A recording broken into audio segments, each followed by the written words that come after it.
وقفنا المرة اللي فاتت بعد اجتياز تشينج لاختبار بوابة الفضاء والحصول على المركز الأول، ولكنه كان بيتعاون مع بنت اسمها يافا واللي ما يعرفش عنها حاجة غير انها شخصية قوية في مملكتها لدرجة انها بتتحكم في الامبراطور، لكن ما خرجتش معاه من بوابة الفضاء. ودلوقتي تشينج هيكمل مغامراته في سبيل تحسين طاقته علشان ينقذ أخته يناير من جبل النار، وبعدها ممكن يرجع لعشيرة لو علشان ينتقم لموت أبوه. فيلا بينا نكمل القصة بتاعتنا. بعد اللي حصل من تشينج مع امبراطور مملكة البونديان اللي اسمه تشو، زعيم قبيلته بيقول ان هو حاط نفسه في ورطة، لكن تشينج بيعتذر له لانه كان لازم يخبي السر بتاع يافا. قائد تدريبات البونديان بيعلن انضمام تشينج وتيان ودياو لقاعة النسر الذهبي. هناك في قاعة النسر الذهبي كل طلاب يحصلوا على اختام بالوان معينة، انما تشينج الوحيد اللي بياخد الختم الارجواني، وده بيصدم كل اللي موجودين. بعد تلقي الطلاب تعليمات من معلمين، تشينج وتيان بيشوفوا خريطة مصغرة لمراكز القوة في الطائفة، وبيكونوا اقوى واحد في الطائفة الشخص اسمه بيلي، ومستحيل حد يقدر يتغلب عليه، ولكن ده بيحمس تشينج اكتر علشان يقاتله. اثناء تدريبات تشينج بيخترق جدار قوي جدا لدرجة ان معلمين الطائفة بيستدعوه علشان بيفتكروا ان في هجوم على المكان، ولكن بيعتذر وبيعرفوا ان هو كان بيتمرن مش اكتر. بينصحوه يستخدم الختم البنفسجي بتاعه ويتمرن في غرفة التدريب، ولكن قبل ما يروح غرفة التدريب بيتواصل مع يافا، وبنشوف يافا في بوابة الفضاء بتبدأ تتحكم في جسم تشينج وبتخليه يروح لغرفة القتال علشان يتحدى الطلاب هناك، رغم ان هو مش عايز يقاتل اي حد. وبعد ما تورطه بترجع له الحكم في جسمه مرة تانية، ولكن بعد ما يكون ورط نفسه في القتال مع الطلاب التانيين. واحد من الطلاب المقاتلين بيبقى ابن الامبراطور تشو، ولما بيعرف ان تشينج عامل ابوه بطريقة فيها قلة احترام بيتعصب عليه وبيقول له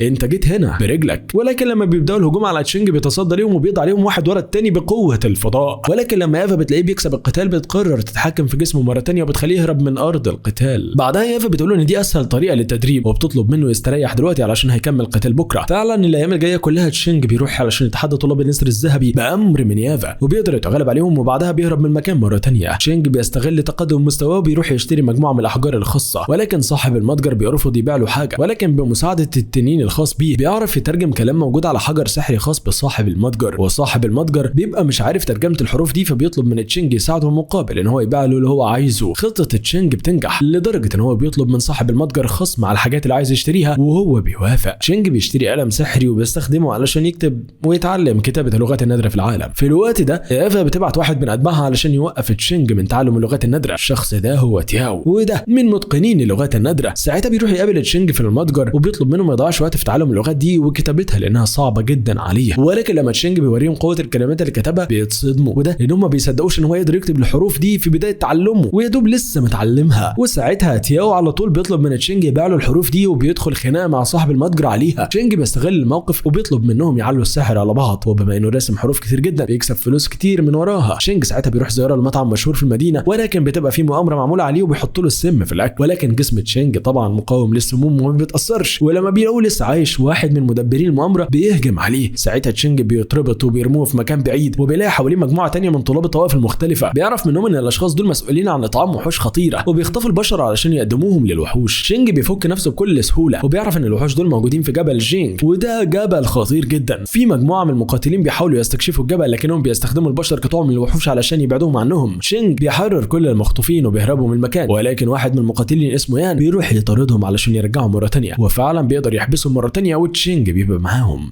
بعدين بيتم استدراج كل المخطوفين لجبل جينج وبيبداوا يضحوا بالمخطوفين للتنانين علشان يكسبوا القوه بتاعتهم، ولكن بيتفاجئوا لما بيرموا تشينج، وبيتفاجئوا اكتر لما بيطلق زئير التنين، والتنين اللي بيحاولوا يطعموه بيخاف من تشينج وما بيقربش منه. تشينج بيدخل البرج الارجواني والتنين الخاص بيه بيطلب منه يصعد لاعلى البرج علشان يتجاوز التنين. تشينج بيدخل في قتال مع مجموعه من الوحوش لكنه بيتغلب عليهم وبيكسب طاقتهم. في الوقت ده خارج البرج بيوصل مجموعه كبيره من المقاتلين على راسهم السيده ريد والمقاتل الغراب، لان التنين اللي بيحرس البرج اتغدى من كل الضحايا وهرب من المكان. ولكن قبل ما يدخلوا البرج التنين بيرجع مره تانية، لكن يافا بتبقى موجوده عليه، وبما ان طوائف الاقوى في العالم كلهم بيكونوا موجودين فبيرفضوا يدخلوا في قتال مع بعض علشان ما تحصلش حرب كبيره هيروح ضحيتها كل البشر. بنرجع مره تانية لتشينج اللي بيوصل لقمه البرج وبيبقى متفوق على يان اللي بيحاول يوصل لقمه البرج من سنين، ولكن بعد شويه بان بيدخل في بوابه قمه البرج لكنه بيلاقي نفسه خرج بره البرج تماما، والكل بيبقى متفاجئ ان يان ما دخلش قمه البرج وبيستغربوا ان تشينج هو اللي تم قبوله للدخول. تشينج بيوصل لعشيره سماويه بعد الدخول من بوابه البرج، وحراس العشيره العشيره بيمسكوه بيقبضوا عليه وبيتم الحكم عليه بالسجن 1000 سنه. ولكن التنين الخاص بتشينج بيطمنه لان العشيره دي هي عشيره التنين وهو المسؤول عنها، ورغم ان هو ما يقدرش يظهر بشكل مباشر لانه هيدافع عنه، تشينج بيتم رميه في الزنزانه، ولكن التنين بيطلب منه ينفذ مجموعه من الاوامر علشان يقدر يخرج من هنا، والاوامر دي انه يكسب رساله معينه ويديها للحارس بتاعه. فعلا بعد ما يشوفوا الرساله بيقرروا ياخدوا تشينج علشان يقابل سيد المدينه. الغريب ان سيد المدينه بيامر حراسه ومعلمين الطائفه انهم يقبلوا تشينج علشان يكون طالب معاهم. تشينج بيبتلع حبوب طاقه التنين وبيستعد علشان يبدا تدريبه في العشيره. الاختبارات في عشيره التنين بتبقى صعبه جدا، ولكن تشينج طبعا بيقدر يتخطاها بكل سهوله. لكن بعض المعلمين ما بيكونوش مبسوطين باداء تشينج، وواحد منهم بيبعت طالب من النخبه بتوعه علشان يقضي عليه، لكن الطالب ده ما بيقدرش يتغلب على تشينج وبيفشل في الوصول لمراحله المتقدمه. حتى تشينج بيوافق على الانضمام لاحد المعلمين وبيرفض المعلم الثاني، والمعلم الجديد بتاعه بياخده علشان يعلمه بعض الاساليب الجديده علشان يستخدمها في تحسين طاقته. تشينج بيدخل في بعد تاني علشان يحصل على طاقه زيت المصباح اللي يقدر ساعتها يستخدمها علشان يدرب طاقته الروحيه، وهناك بيبقى في مخلوق قوي لازم يتغلب عليه علشان يقدر يحسن من طاقته الروحيه. ولكن بمجرد دخوله بيظهر الطالب من النخبه اللي حاول يقضي عليه المره اللي فاتت، وتشينج بيعرفه ان هو مش معاه اي عداوه ناحيته وبيطلب منه ما يقفش في طريقه مره ثانيه. ولما بيلاقي الطالب ده مستقصده بيقرر يدخل معاه في قتال. تشينج بيقدر يتخلص منه مره ثانيه وبيوصل لاخر مستوى في الطاقه الروحيه، وهناك بيتعرض لهجوم المخلوقات المتوحشه لكنه بيقضي عليهم بكل سهوله. تشينج بعد ما بيكسر مستوى الطاقه بيتحجز في الكره السوداء ومحدش بيقدر يوصل له غير الاميره ليونج، وبتلاقيه على وشك اختراق مستوى الطاقه هائل فبتساعده علشان يكمل التامل. بعد اكتمال الاختراق قائد عشيره بيت اللهب بيطلب منه ينضم له في العشيره، ولكن تشينج بيرفض. ولما قائد العشيره بيحس بهنا بيهجم على تشينج، لكن الاميره ليونج بتتدخل، وفي النهايه تشينج بيقرر ينضم لها هي، وعلشان كده الاميره ليونج بتديله جوهره التنين الحقيقي، ودي جوهره ثمينه جدا وفيها طاقه تقدر تدمر قاره كامله. الكل بيبقى ساعتها مصدوم ان الاميره ادتها لتشينج بسهوله دي. ساعتها تشينج بينتقل للقصر مع ليونج وبيبدا يدخل في قاعه التدريب وبيستخدم سيف اسطوري، وبعد فتره من التدريب بيوصل لمستوى اسطوري، واخيرا تشينج بيقرر العوده علشان ينقذ اخته يانير. تشينج بيخرج اخيرا من البرج الارجواني والكل بيبقى في انتظاره علشان يقبضوا عليه، ولكن الموضوع ده بالنسبه لمستوى تشينج الحالي محاوله انتحار. لكن تشينج بيروح مع يان علشان يقابل الاميره ريد اللي بتحاول تتحكم في عقل تشينج لكنها بتفشل. حتى المقاتل الغراب بيطلب من تشينج يسلمه طاقه التنين، ولكن يافا بتتدخل وبتمنعه. ساعتها بتدخل القتال معاه هو والطائفه بتاعته، ولكن تشينج بيوقف القتال وبيقول لهم ريحوا نفسكم وطاقه التنين بقت جزء مني خلاص، وحتى لو في مقاتل قدر يطلع لقمه البرج الارجواني مش هيعرف يحصل على الطاقه. ساعتها يافا بتبلغ تشينج على بطوله الفنون القتاليه اللي بتجمع اقوى المقاتلين المستقلين، ومن ضمن المقاتلين دول هو كوتشي اللي تشينج عنده طار معاه لانه بقى المقاتل اللي خاطف اخته يانير. علشان كده تشينج بيبقى عايز يشارك في البطوله دي، وعلى الرغم ان يافا بتحذره لان مصير المقاتل اللي بيشارك في البطوله هو الموت او الفوز فقط، لكن تشينج بيبقى مصمم على الاشتراك. ساعتها تشينج بيروح علشان يشترك في البطوله، وبيبقى في اختبار صغير كده للمشتركين عباره عن انهم يضربوا حجر ضخم، اللي بيقدر ياثر في الحجر بيتقبل في المسابقه واللي ما بيأثرش فيه بيترفض. ولما بيجي الدور على تشينج الكل ساعتها بيستقل بقوته،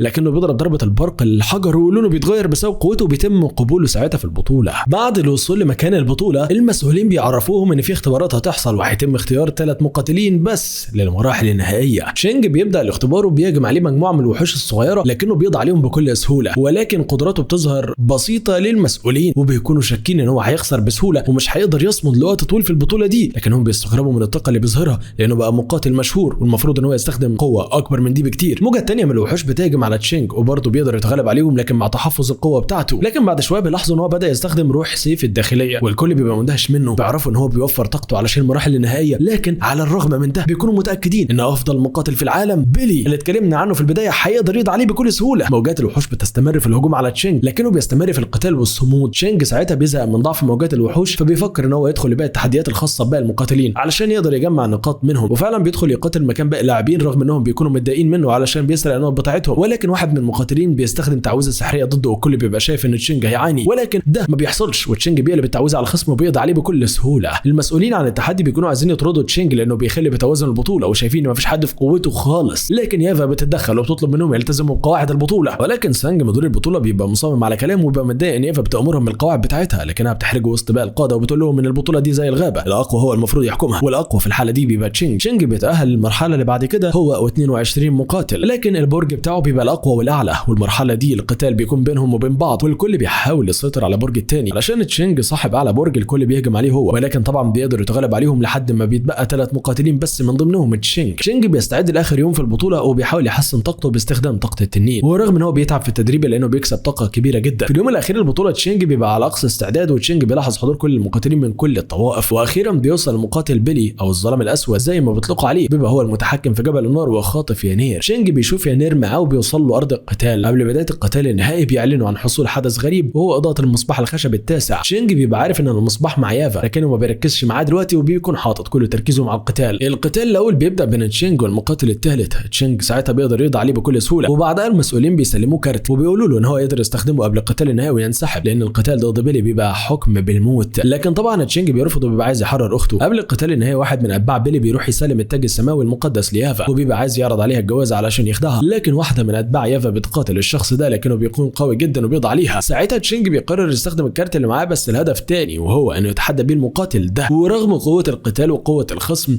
لان تشينج بينجح في القضاء عليه. ساعتها بيلي بيقرر يتدخل وبينزل لارض القتال علشان يقضي على تشينج، ولكن يافا بتقف قصاده وده بيضايق بيلي اكتر وبيخليه يستخدم كل طاقته علشان يقضي عليها، لكن تشينج بيبعدها عن ارض القتال. واول ما بيلي بيلاقي تشينج مش خايف من مواجهته بينسحب من ارض القتال، ولكن بما ان تشينج كسر حاجز الحلبه بيقرروا يوقفوا القتال ويأجلوه، وده بيضايق الجماهير. بيتم الاستعانه بثلاث مهندسين مختصين علشان يصلحوا الحاجز، ولكن بيلاقوا ان هو يستمر 3 ايام. تشينج بيتحداهم ان هو يقدر يصلحه خلال ساعه واحده بس. طبعا محدش بيصدقه لكنه بيصدمهم ببراعته. واحده من مساعدين بيلي بيتحدى تشينج في قتال ويافا بتحذره منها لانها قويه جدا لكنه ما بيسمع لهاش. القتال بيبقى مستحيل ضدهم. ساعتها بتستخدم سحابه ارجوانيه وبتتلاعب بعقل تشينج، ولكن بعد قتال طويل تشينج بيستخدم طاقه التنين والسيف الاسطوري علشان يضع عليها تحت انظار بيلي. ساعتها بيلي بيلاقي تشينج هيقتل صديقته فبيقرر يتدخل اخيرا. ساعتها بيبدا يهجم على تشينج ولكن تشينج ما بيتاثرش بهجومه. تشينج بيطلب من بيلي يحرر بينير لكنه بيرفض وبيستهزأ بيه. ساعتها تشينج بيقتل صديقته قدام عينيه وبيلي بيتعصب لدرجه ان هو بيطلق طاقته القصوى، وجماهير بتبدا تهرب من ارض القتال. كل بيبقى خايف على تشينج لدرجه ان قاده البطوله بيترجوا بيلي يسيب ويعيش. مؤسس البطوله الاول بيقرر يظهر علشان يقف في وش بيلي ساعتها بيقرر ينسحب علشان ما يعملش اي تصرف متهور، وبكده القتال بيتاجل بشكل رسمي. بعد مرور شهر على البطوله تشينج بيبدا يتعلم اللغات مره ثانيه، وده علشان يستخدمها في حمايه العالم وتحسين مناطق القوه وصناعه حاجز ضخم على عشيره البونديان خوفا من بيلي وجيشه. لحد ما في يوم بنشوف بيلي رجع من جديد وبيكون جاي ينتقم من مؤسس البطوله بس بعيد عن حراسه، وبيهجم على عشيره البونديان كلها. لكن في الوقت ده بنشوف يافا وتشينج رايحين باتجاهه. بيلي ساعتها بيحاول يخترق الحاجز لكنه ما بيقدرش، وتشينج بيبقى كمل مهمته بنجاح، وبيلي بيقرر ان هو يرجع لعشيرته. في النهايه يافا بتقرر تضيء المصباح الخشبي. ساعتها كل طاقه المصابيح ال9 بتشتغل والمسيطرين عليها بيحسوا ان ده الوقت بتاعهم علشان يسيطروا على العالم. وبعد اضاءه المصابيح بتظهر بوابه في الفضاء والكل بيدخل منها. على الرغم من صعودهم في بوابه الفضاء الا انهم بيلاقوا نفسهم في قاع المحيط، وهناك كل الطاقه بتاعتهم بيتم السيطره عليها حتى تشينج. وبعد شويه استكشاف بيتعرضوا لهجوم الوحوش لكنهم بيقضوا عليه بسيوفهم العاديه. بعد وصول كل الطوائف لمكان التجمع اخيرا تشينج بيقابل بيلي مره ثانيه، ولكن مفيش اي قتال بيحصل دلوقتي، ولكن بسبب ظهور زهر كبير بيطلق طاقه على شخص عشوائي وبيقتله بيها، ولما بيطلق شعاعه على تشينج ما بتاثرش. ساعتها بعد مجموعه من الخطوات الزهر ده بيختفي ومجموعه قليله من المقاتلين بيفضلوا عايشين، وواحد من مقاتلين الاساطير بيظهر وبيكون ده المقاتل المسجون في جبال النار من آلاف السنين. بيكون قوي جدا لدرجه ان بيلي نفسه خايف منه. بيبدا هجومه على واحده من المقاتلين وبيقتلها بضربه واحده بس. في النهايه اللي اتباعوا على قيد الحياه ومن ضمنهم تشينج ويافا بيوصلوا لشجره الخلود، لكن دلوقتي كلهم بيبقوا لازم ياخدوا معارك ضد بعض، وطبعا تشينج بيبقى عليه الدور للقتال. فهل هينجح تشينج في الفوز؟ وهل هينجح بعد كل ده في قتل بيلي وتحرير اخته يناير؟ الاسئله دي كلها ملهاش اجابه عندنا، وده لان المسلسل لسه ما خلصش ولسه ليه تكمله، واول ما تنزل هتلاقونا بننزلها اول باول. فرجاء ما تنسوش تعملوا لايك الفيديو ده واشتراك في القناه وفعل زر الجرس لان الاجزاء اللي جايه وكمان الانميات اللي هنزلها بشكل يومي هتبقى دمار ونار. سلام.